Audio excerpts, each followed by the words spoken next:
Hello everybody, it's Peter with an I, S-T-E-W-A-R-T, and welcome to segment 15 of, I don't know, the Dark Tower, I guess. And just shook his head and grumbled. They headed inside and turned on the television. Some show about cheese came on, and Pottymouth pressed a button on the controller and it went up one channel, but Pottymouth wasn't at all interested in the weather channel. The button wasn't working, so Frank got up to change the channel. So, in a way, it did work.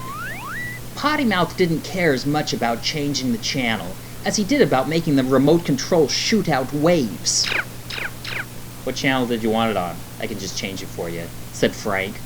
"Sit down, you damn fool!"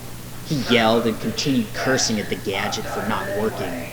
On Frank's little trip to the movie theater, he was surrounded by normal people who didn't curse and vomit profane venom at the drop of a hat. He was surrounded by people who were normal. As Pottymouth's volume increased, Frank huffed and tried to be entertained by the weather forecast. He wondered if Pottymouth's sickness was infectious, and if it would infect him.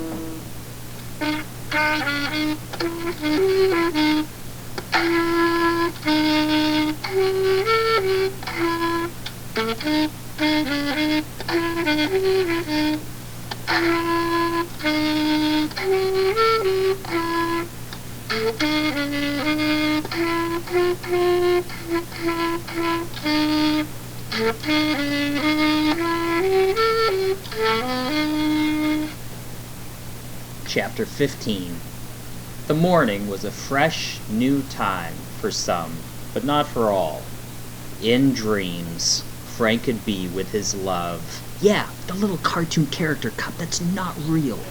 He dreamt that they were all nervous and excited as they talked about having Dixie cups and how they would have to get a cup holder for the car. Her 16-ounce physique was perfect for childbearing.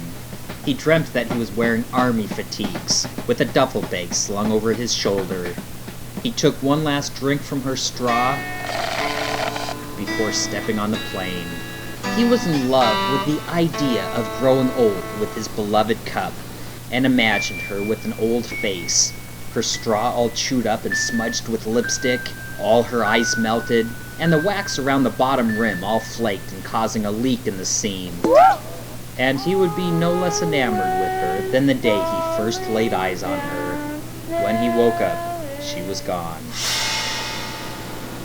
The other night, Frank had gotten so sad that it made him sick. Sadness is dangerous because it congeals into a thick, sticky melancholia, which will clog the emotional system. Instead of being sad, Frank turned angry and bitter. He grumbled all morning about Pottymouth and how harsh and unfair he was.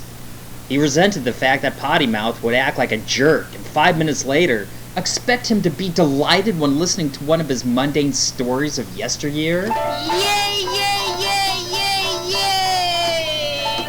Frank had bags under his eyes as he stood there chipping old paint off a windowsill with a dull chisel, brooding with bitter loathing. Pottymouth came strolling up with a letter he had just received through the mail. "By golly," he said, shaking his head like it was the darndest thing he'd ever seen. Without speaking, Frank kept chiseling with a hard look on his face. "Ho-ho! Forevermore," he said, flinching from the letter that contained so much shock and surprise. Frank knew Pottymouth wanted him to bite his little hook and ask, "Gee whiz, what you got there?" Frank's only response was a flicker of his eyes to see if Pottymouth was still there. Pottymouth got all upset. "The hell with you!" he barked before stomping off. Frank continued chiseling with a smirk on his face.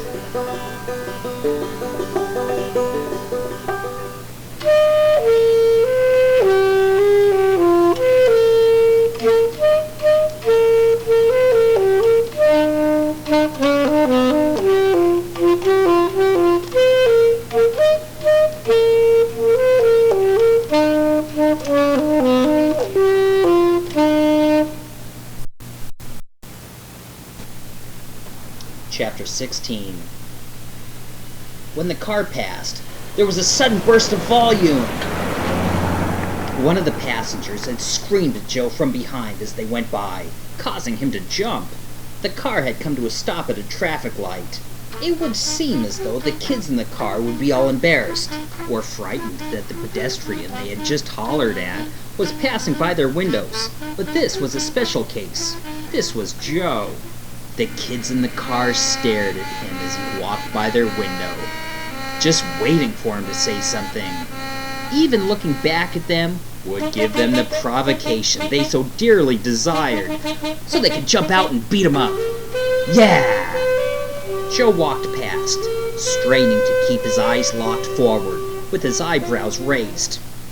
He knew that if his eyebrows were even creased, it would make him look angry, and that would be enough to make them jump out of the car and kick his ass. If Joe looked angry, it would be justified.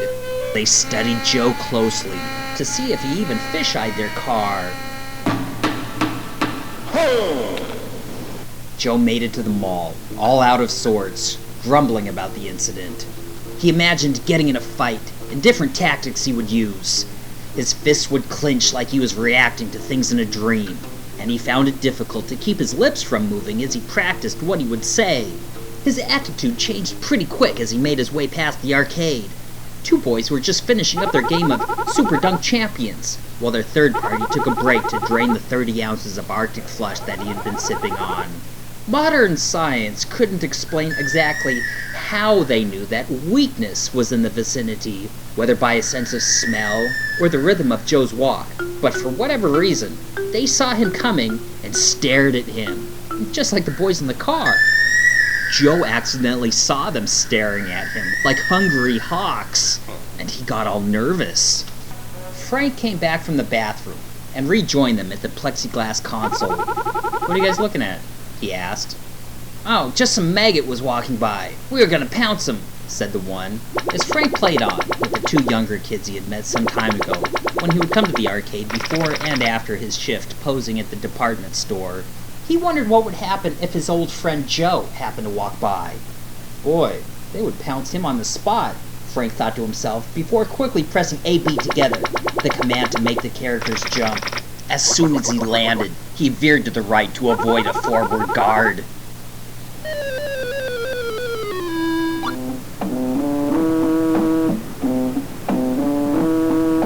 Joe got to the restaurant a little late. There was no reason to break his neck to be on time. After all, Mona asked him if he wanted to meet her for lunch.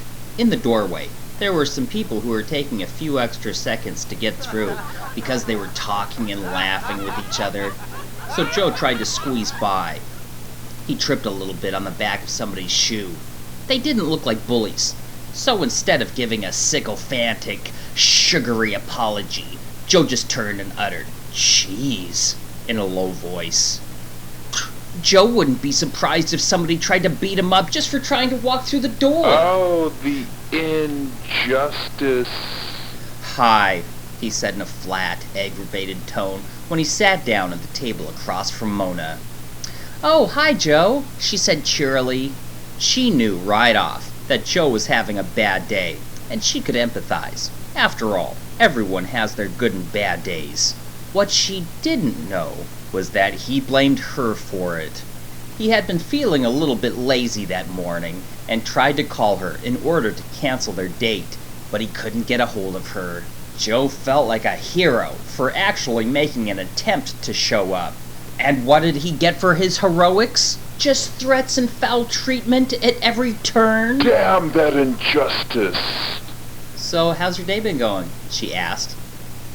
As he exhaled and answered, "Fine," he gave her a sharp little look. "Joe, did I do something?" she asked. "No!" He squealed as if he had been verbally attacked, looking back at the menu with whipped puppy eyes. "Joe, if there's something you want to talk about..." "No," said Joe, looking around, scared to death that she would raise her voice and cause a scene.